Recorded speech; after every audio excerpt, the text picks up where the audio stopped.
Hello and welcome to Musicality 101. I am Gillian Rhodes and this is Do It Like a Dancer. So, last section I talked about finding patterns in rhythm. And patterns are a really important thing because they appear in phrases as well. And phrases, it's really hard to think about it, but when you're talking, for example, in different languages have different rhythms, but like in English, I'm talking, and at a certain point, I'm going to reach the end of my sentence. Now, if you know the language, then you can anticipate when my sentence is going to end. Or if not, you can anticipate when I'm going to take a breath and add in sort of a comma before I move on to the next clause. Music has these phrases as well. Music has these patterns. And if you know what to listen for and how to listen for them, then you can anticipate the end of the phrases, which means that you can anticipate musical changes, which means that you can change your movement with musical changes, which makes a bigger impact to the audience. So some songs will have longer phrases, some songs will have shorter phrases. It's difficult to tell you exactly what to listen for because each song is different, but you have to, coming into the song, you have to understand there is a phrase. Almost every piece of music has a different phrase. It's in the melody, it's the end of a verse, it's the beginning, it's the end of a chorus. Whatever it is, there's these certain packages that come in the song. They might be, a group of 8 counts, a group of 16 counts, a group of 32 counts. It's usually generally music, unless it's like written by somebody crazy, is going to be written in 4 times, so you can count it in 8 or in 4. And if it's written in 3, like a 1, 2, 3, 2, 2, 3, 3, 2, 3, 4. You can still count it in 8. You just have to have the 1, 2, 3, 2, 2, 3 along the way. Again, that's something, like I said, in part 1 of this series, which, understanding a bit about music is really helpful.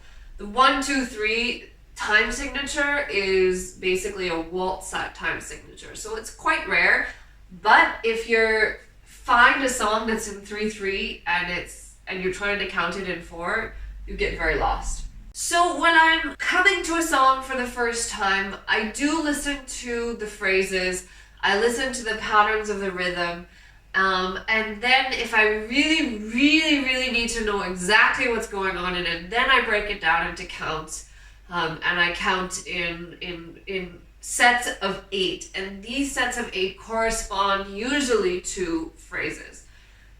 Or they count in sections. I've talked a little bit about this before in some other, a previous video. But essentially, phrases, you don't necessarily have to choreograph in a way that, it pauses at the end. But you can use it as inspiration for these tiny little suspensions as in limon technique, or as in just these moments of being up and then dropping. You can also use the understanding of phrases, again, to anticipate musical changes. Let me try and show you how this works.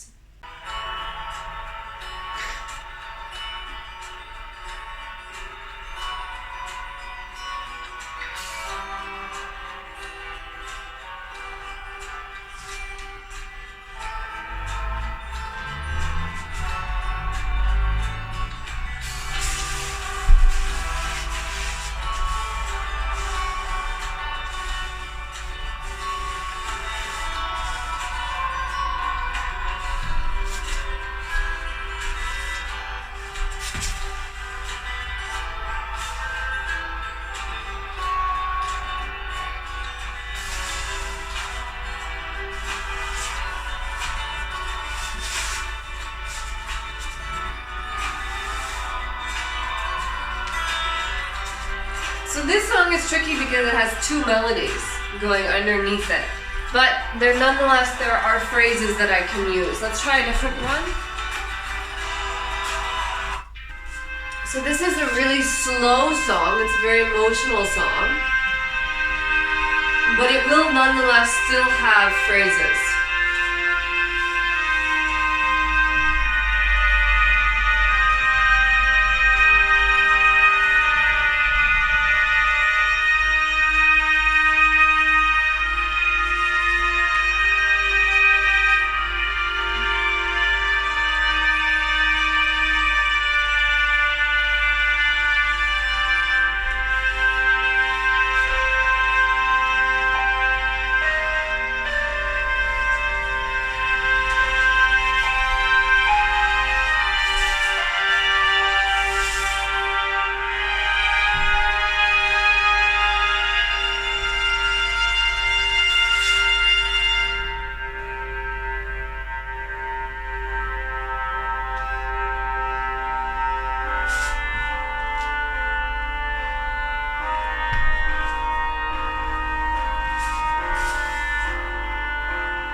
So this is part 3. It's very vague, but again, it has to do with just listening to the music, listening for the patterns, listening for the changes, listening for the small little like breaths in it, like that it moves.